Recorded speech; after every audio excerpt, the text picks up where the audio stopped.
Hi everyone, this is Owen from Primal RC, and today I will be showing you how to install the reverse lockout spacer in your transmission so you can eliminate reverse and also make the transmission a lot simpler. To also just go over some reasons you may want to get rid of reverse, if you have an electric conversion, a lot of the times you can use the reverse function of the electric ESC and motor to put your truck into reverse, and you don't need the mechanical reverse, which is what this part will eliminate.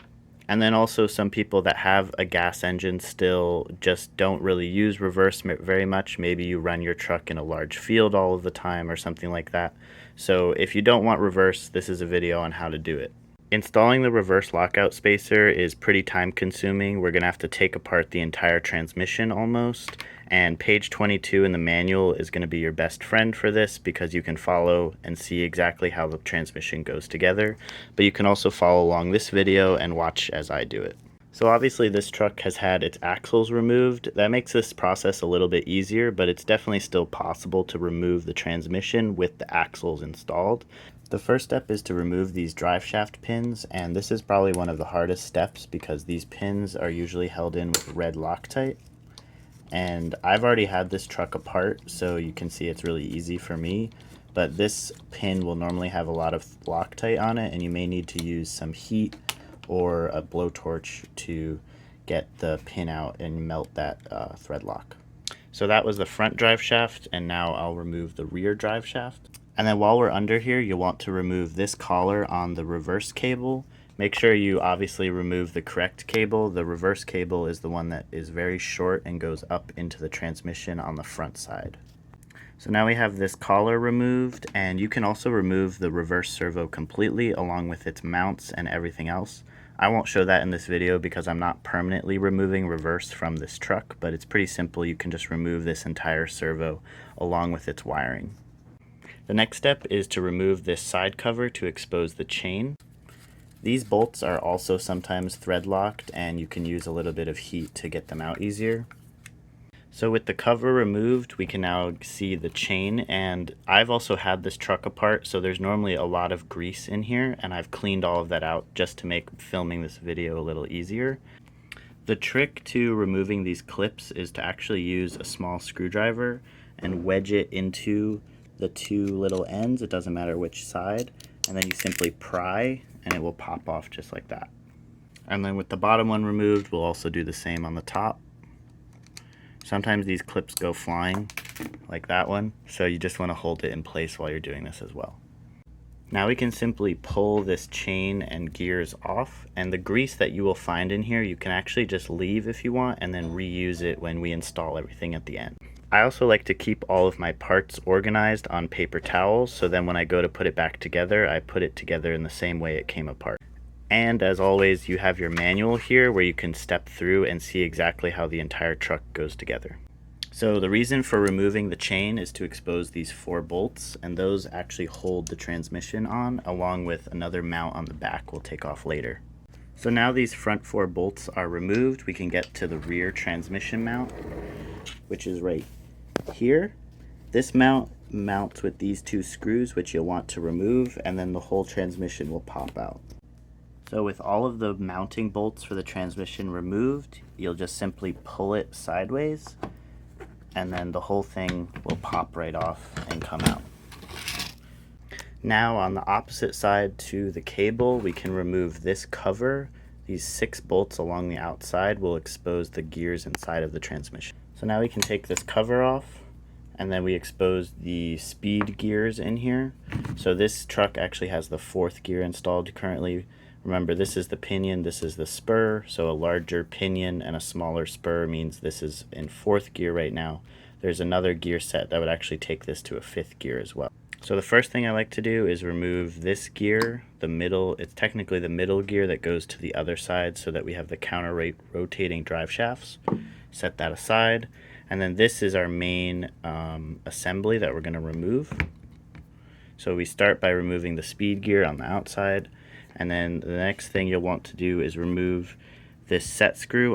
There are actually 2 set screws on either side, and with both of them loosened up, this part will come right off.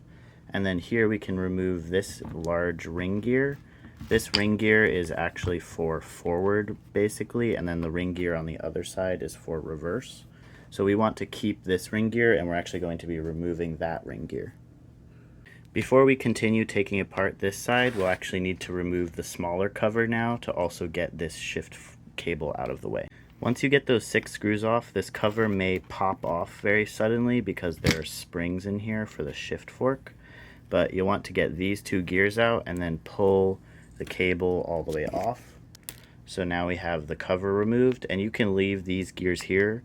These gears don't change, it's a 1-to-1 ratio so that it reverses the direction for one of the drive shafts. So now from this side of the transmission we can remove the 2 springs holding the shift fork assembly.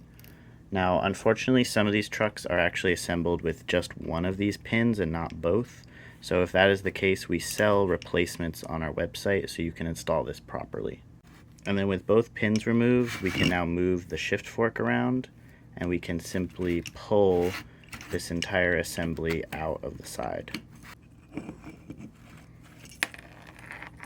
There's also a small washer in here which we will not need once we put the reverse lockout in. And remember, if you ever get lost where stuff like this little washer goes, you can see in the manual right here is that small washer.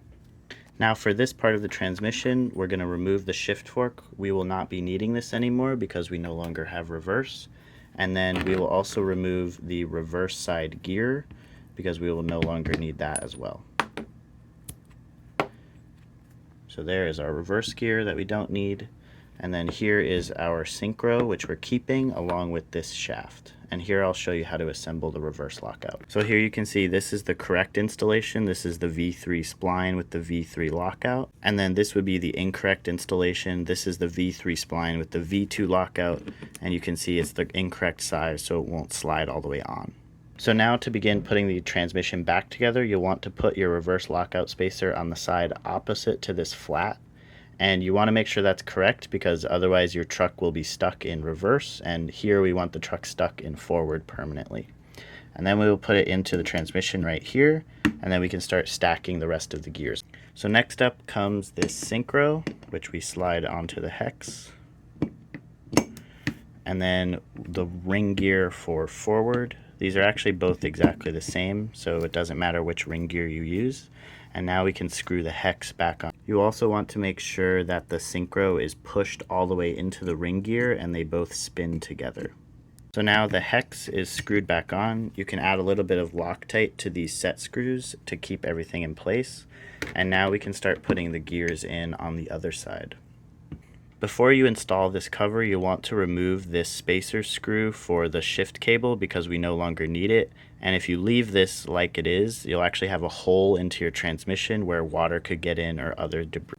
So basically you'll want to remove this part and then find a properly sized M6 screw. You'll want a pretty short one so that we don't end up hitting the gears inside of the transmission. Now we can add this gear back in, make sure that the end with the hole for the drive shaft is on the outside. And then this is ready to be put and screwed back onto the transmission. We'll put this gear in later. So now this cover is screwed back on. You just want to make sure that the drive shaft still spins freely. And now we can start putting the rest of the gears and closing up the transmission. So here, this is the lay shaft that goes in the center of the transmission. Make sure the smaller gear is on the short end, and then you have the larger speed gear along with this bearing, and then this is the end with the hole for the other drive shaft. And actually I had things a little bit out of order. You'll want to remove that ring gear quick, put this gear in, and then put the ring gear back. Now that that is installed, make sure you put this in correctly. You want the reverse lockout spacer facing down away from you. And now with the ring gear in the proper place, we can add the final speed gear. This is also a good time to change up the gear ratio if that was something that you also wanted to do. So now with your gears in place, you'll want to make sure you have all of your bearings also in the transmission. They might also get stuck in this cover. Before we put the final cover on, you want to add grease to these gears. Make sure you also get grease on the gears in here, and then grease on the ring gear as well. So now our transmission is all ready to go back into the truck. You can see that we have the reverse lockout spacer. Here's all of the parts that we eliminated, including the servo that's still on the truck.